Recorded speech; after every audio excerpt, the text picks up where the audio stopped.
The Nightly Business Report. Good evening.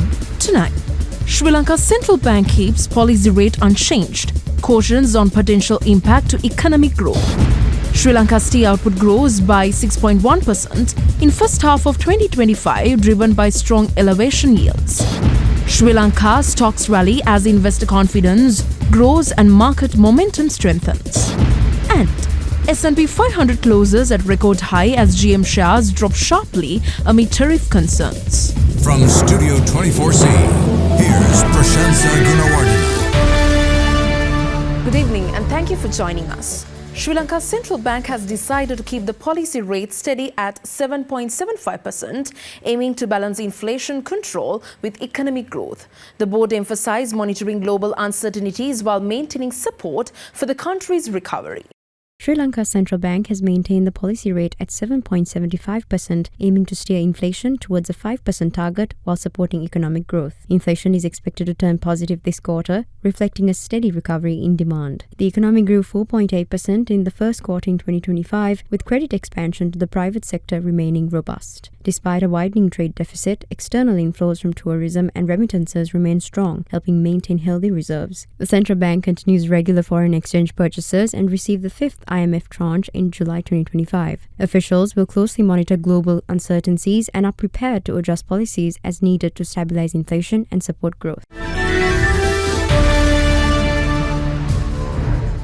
The National Chamber of Commerce of Sri Lanka will host a forum with Vietnam Ambassador Twin Thitham to boost trade relations. The event aims to provide Sri Lankan businesses insights into Vietnam's trade policies and investment opportunities. It seeks to promote trade diversification and bilateral investment growth between the two countries. Key areas of economic cooperation and emerging sectors will be highlighted for Sri Lankan exporters and importers. Sri Lanka's major exports to Vietnam include animal feed, apparel, tea and chemical products. Imports from Vietnam feature apparel, machinery, iron and steel and chemical products. The forum encourages direct engagement between Sri Lankan businesses and the Vietnamese envoy to foster strong economic ties. This initiative reflects both countries' commitment to expanding bilateral trade and exploring new growth opportunities in the Southeast Asian market.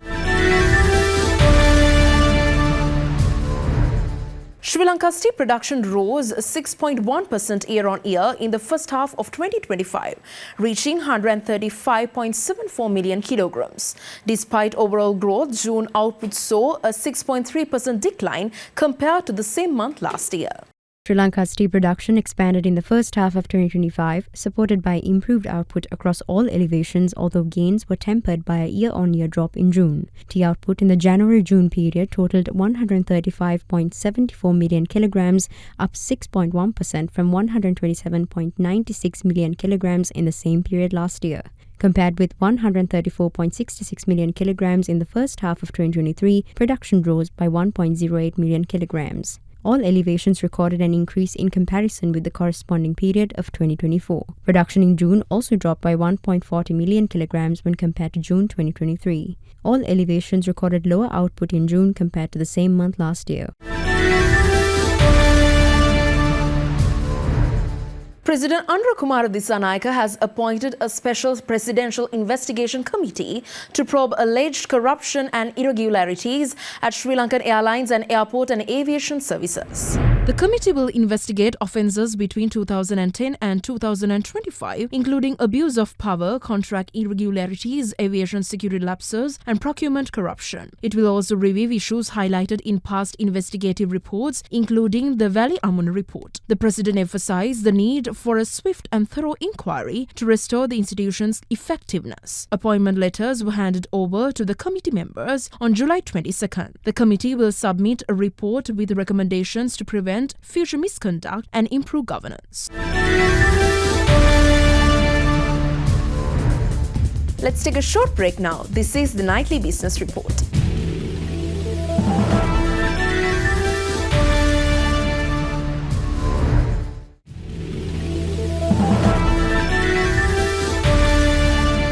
Welcome back to the Nightly Business Report. Sri Lanka's stock indices recorded solid gains today, reflecting growing investor confidence. Both the ASPI and S&P SL20 showed upward momentum amid positive market activity. For further insights, we speak with Salama Sanoon from First Capital Holdings. Thank you, Prashansa. The Colombo Stock Exchange carried on the bullish sentiment with strong participation from both retail and high net worth investors, highlighting that the central bank's decision to hold the overnight policy rate unchanged was well received. The all-share price index ended the session on a positive note, closing at 19,243 with a gain of 151 points. The index surged at the open and registered steady continued gains throughout the session. DFCC Bank, Richard Pearis and Company, National Development Bank, Carson Cumberbatch and Nations Trust Bank emerged as the top positive contributors to the index. Turnover for the day stood at 6.2 billion rupees, which reflects a 12% decrease over the monthly average of 7.1 billion rupees. The banking sector dominated the turnover with a 22% share, whilst the capital goods and food, beverage and tobacco sectors jointly contributed around 36%. The top three price gainers for the day were Colombo Dockyard, Renuka Hotels and SMB Finance Voting, whilst the top three losers were Amanataka Full Life, Tess Agro Non-Voting and Apico Insurance. Thank you. Sri Lanka's central bank is conducting a treasury bill auction today to raise short-term government funds. The auction results will indicate current market liquidity and investor demand. For more on this, we have Aknatha Enakon from First Capital Holdings. Thank you, Prashansa. Today, the Central Bank of Sri Lanka concluded its weekly T-bill auction, raising only a fraction of the initial offer, while weighted average yield stayed largely unchanged. The 3-month bill raised only 1.2 billion rupees compared to the 26 billion initial offer, while the weighted average yield stayed unchanged at 7.62%. The 6-month bill raised 9.2 billion against its initial offer of 50 billion, while its weighted average yield stayed unchanged at 7.91%. Finally, the 12-month bill raised 21.8 billion, somewhat close to the initial offer, which was 35 billion. The weighted average yield for this maturity dipped marginally to 8.03%. All in all, this auction only raised a total of 19.9 billion in comparison to the initial target of 111 billion rupees. Thank you. Gold prices slipped slightly today, pulling back from recent highs after the trade deal between the US and Japan boosted risk appetite and hurt haven demand. Spot gold fell 0.1% to $3,429.01 an ounce, while gold futures fell 0.1% to $3,440.60 an ounce. Other precious metals have also seen gains this week, with spot platinum and spot silver trading up between 1% and 3% this week, and both metals clocking mild gains today.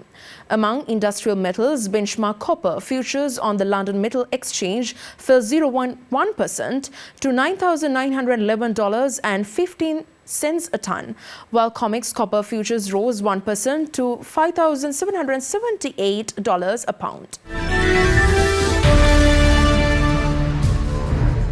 Oil prices were little changed today after falling for 3 consecutive sessions as a US tariff deal with Japan improved global trade sentiment. Brent crude futures were down to 2 cents or 0.03%. Both benchmarks lost about 1% in the previous session after the EU said it was considering countermeasures against US tariffs, as hope faded for a deal ahead of an August 1st deadline. Separately, US crude and gasoline stocks fell last week, market sources said, citing American Petroleum Institute figures on Tuesday. Distillate stocks rose by 3.48 million barrels.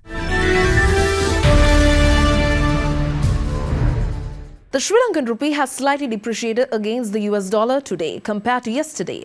According to the Central Bank of Sri Lanka, the buying rate of the US dollar has increased slightly from 297 rupees and 98 cents to 297 rupees and 99 cents, while the selling rate has decreased slightly from 305 rupees and 52 cents to 305 rupees and 51 cents. The Sri Lankan rupee has meanwhile appreciated against a basket of foreign currencies, including Gulf currencies. Let's take a closer look on how how the Sri Lankan rupee has performed among other major currencies.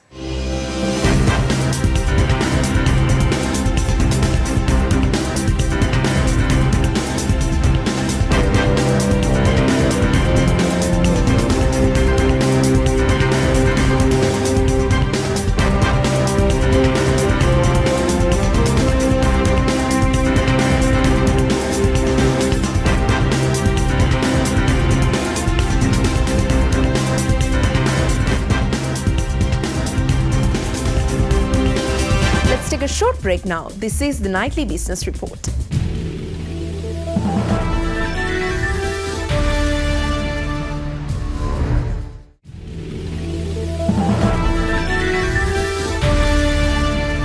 LB Finance PLC has partnered with BYD, a global electric vehicle leader, to promote sustainable mobility in Sri Lanka. The collaboration offers innovative leasing solutions to accelerate EV adoption and support the country's green goals. LB Finance PLC has formed a strategic partnership with JKCG, the local agent for BYD, to promote electric vehicle adoption in Sri Lanka. The two companies signed a memorandum of understanding to provide innovative financial solutions for easier access to BYD electric vehicles. LB Finance will offer convenient leasing options to encourage eco-friendly transportation. The partnership supports Sri Lanka's environmental sustainability goals by making green technology more affordable. Senior leaders from both organizations highlighted their commitment to innovation, environmental responsibility, and customer service. Together, they plan to provide fast-tracked financing and dedicated support to boost the electric vehicle market in the country.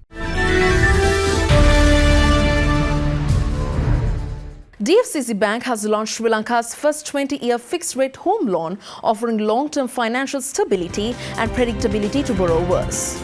With interest rates starting at 13%, the product addresses affordability and protects customers from sudden rate increases. The loan features fast disbursement within 10 working days and a simplified application process. It supports personalized repayment plans and loan terms up to 30 years, catering to middle-income families. Assetline Finance Limited has launched the nationwide Ria Sakwala campaign, a unique three-wheeler leasing initiative aimed at boosting affordable mobility across Sri Lanka. Assetline Finance Limited, a key company under David Pierce Holdings, has launched the nationwide Ria Sakwala campaign to promote affordable three-wheeler leasing. This initiative aims to provide convenient transport solutions for both urban and rural communities. It supports individuals, families, and entrepreneurs by offering flexible leasing options for purchasing or exchanging three-wheelers. The campaign is designed to enhance mobility, support livelihoods, and uplift local economies. With 59 branches across Sri Lanka, Assetline is bringing the campaign directly to major towns and cities through scheduled events. Customers also benefit from minimal paperwork, special insurance rates, and discounts on genuine parts and MRF tires.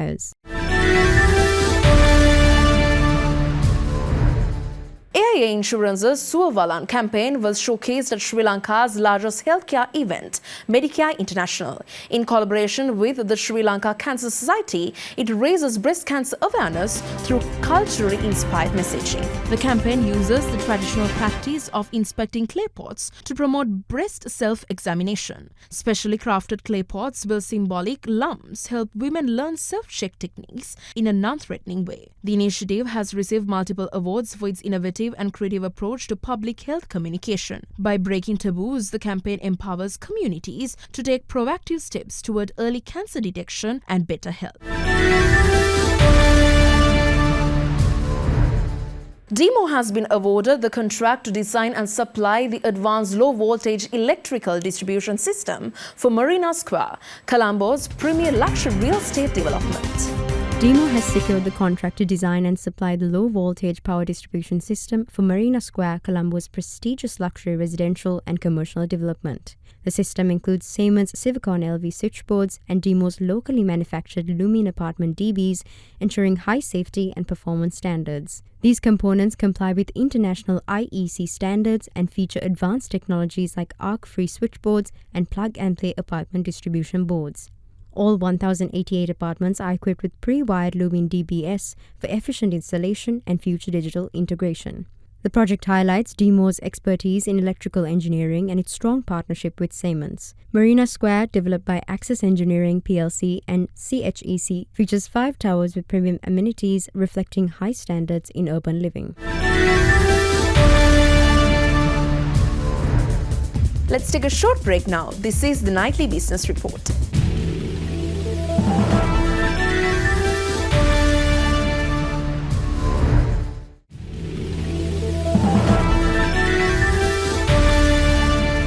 Welcome back to the Nightly Business Report. Most Asian stocks rose today, with Japan's Nikkei 225 rallying to a one-year high after US President Donald Trump announced a trade deal with the country, which will entail lower trade tariffs. Still, the S&P 500 eked out a record high, while S&P 500 futures rose 0.2% in the Asian trade. The Nikkei 225 index and Topix indexes traded about 2.7% higher after initially advancing over 3%. Both indexes reached their strongest levels since July 2024. South Korea's Kospi fell 0.2%, lagging its peers. Singapore's Straits Times index also traded sideways after recently racing to record highs. Australia's ASX 200 rose 0.6%, recovering from sharp losses earlier this week and coming back in sight of a record high. China's Shanghai Shenzhen CSI 300 and Shanghai Composite indexes rose 0.2% each, while Hong Kong's Hang Seng Index rose 0.6%. GIFT Nifty 50 futures for India's Nifty 50 index rose 0.1%, pointing to a positive open for the index. Markets were also holding out for a US-India trade deal, although recent reports said it may not materialize before August 1st trade discussions.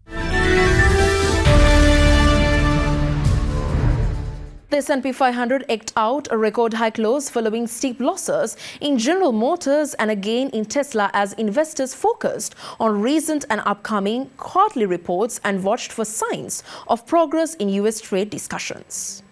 As the Dow added 0.4%, the S&P 500 ticked up marginally to eke out another record high, and the Nasdaq shed roughly 0.4%.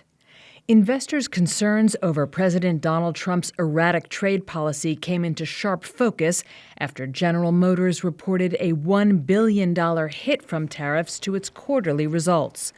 Shares of the largest U.S. automaker tumbled more than 8%. Among other movers, shares of Tesla and Google parent Alphabet rose a day before both companies report earnings results. On the flip side, shares of Philip Morris slumped nearly 8.5% after reporting second-quarter revenue below expectations as shipments of its Zyn nicotine pouches disappointed investors. And shares of Lockheed Martin tumbled almost 11% after its quarterly profit plunged by about 80%. That wraps up today's Nightly Business Report. We value your opinion. Share your thoughts and feedback with us through email at feedback.ad24english@deran.lk or via WhatsApp at 076805793. We will see you again tomorrow with the latest updates in the business globe. Until then, I'm Prashansa Gunawardena. Thank you for watching and have a good night.